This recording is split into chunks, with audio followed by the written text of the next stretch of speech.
Baik, Assalamualaikum warahmatullahi wabarakatuh. Ada mahasiswa yang saya banggakan.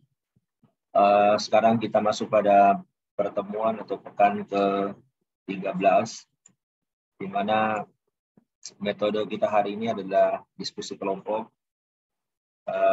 terkait dengan hak dan kewajiban warga negara.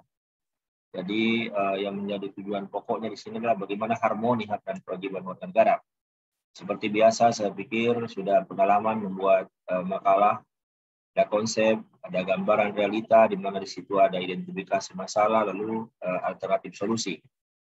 Bagaimana realita kehidupan bermasyarakat, berbangsa dan bernegara kita dalam konteks demokrasi, dalam konteks hak asasi manusia, dalam konteks hak dan kewajiban warga negara ini Anda bisa SWOT ya, apa kekuatan, kelemahan, peluang dan ancamannya. Kita akan melihat bagaimana kemudian pelaksanaan harmoni hak dan kewajiban itu di bidang pendidikan. Jadi kita lihat undang-undangnya, kemudian kita identifikasi apa saja yang menjadi hak dan kewajiban warga negara menurut undang-undang tersebut. Lalu adakah keseimbangan pengaturan hak dan kewajiban? Kemudian apa kesimpulan Anda mengenai hal tersebut? Karena saya katakan kemarin waktu perkuliahan bahwa hak dan kewajiban ini seperti sebuah hubungan resiprokalitas. Dia tidak bisa dipisahkan satu sama lain ya. Nah, misalnya kalau kita bicara kelompok 1 dan 2, ingat temanya itu kaitannya dengan pendidikan. Bagaimana harmoni hak dan kewajiban warga negara itu dengan negara dalam bidang pendidikan. Kita tentu tahu bahwa kalau bicara pendidikan kan ada di pasal 31 konstitusi kita ya. Nah, tapi kan ada banyak masalah-masalah di situ ya, ada terkait dengan komersialisasi dan liberalisasi pendidikan itu. Di mana dulu ada peta jalan pendidikan kita yang tidak mencantumkan bagaimana menjadi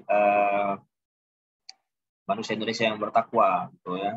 Kemudian ada juga terkait sertifikasi guru yang biasa mengalami keterlambatan dan persyaratan-persyaratannya itu fluktuatif. Kemudian ada juga sistem zonasi di penerimaan siswa baru, itu juga bisa jadi masalah. Silakan Anda lihat lebih lanjut masalah tersebut. Kemudian di bidang ekonomi, kelompok 3 dan 4. Kalau kita bicara ekonomi kita kan, apalagi di masa pandemi sekarang ini, ekonomi kita mengalami hantaman tentu ya. Lalu kemudian ada pajak. Bagaimana ketaatan pajak masyarakat kita. Bagaimana pengolahan pajak oleh negara. Sehingga rakyat merasa bahwa pajak yang dibayarkan itu betul-betul bersumbangsi terhadap perbaikan fasilitas, misalnya jalan dan seterusnya. Kemudian kelompok 5 itu bicara tentang harmoni hak dan kewajiban negara di bidang hukum. Ya, bahwa hukum itu kan untuk mewujudkan keadilan. Lembaga-lembaganya kita sudah bahas di materi negara hukum atau rule of law. Ya, cuma masalahnya ini kan hukum menjadi seperti tajam ke bawah, tebang pilih dan seterusnya ya. Apakah sudah mewujudkan rasa adil lah, itu yang silakan Anda lihat. Kemudian kelompok selanjutnya itu bicara mengenai hak asasi manusia. Jadi kalau kita bicara hak asasi manusia itu kan personal ya sifatnya. Tapi karena kita berada dalam ruang-ruang namanya negara, maka kemudian hak asasi itu tentu berkonsekuensi pula pada kewajiban asasi.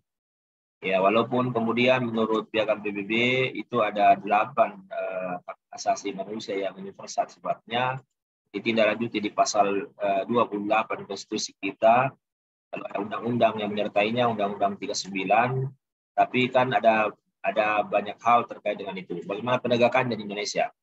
Apakah HAM itu sudah tegak? Ya, apakah hukuman mati ya ataupun pembubaran paksa demonstran itu melanggar HAM atau tidak? Silakan nanti dikaji. Itu tugasnya kelompok 6 dan kelompok 7. Baik, saya pikir itu untuk penjelasan subtema kelompok. Ini juga sebenarnya bisa dilihat di menu hal pembelajaran sekolah ya. Oke, terima kasih. Assalamualaikum warahmatullahi wabarakatuh.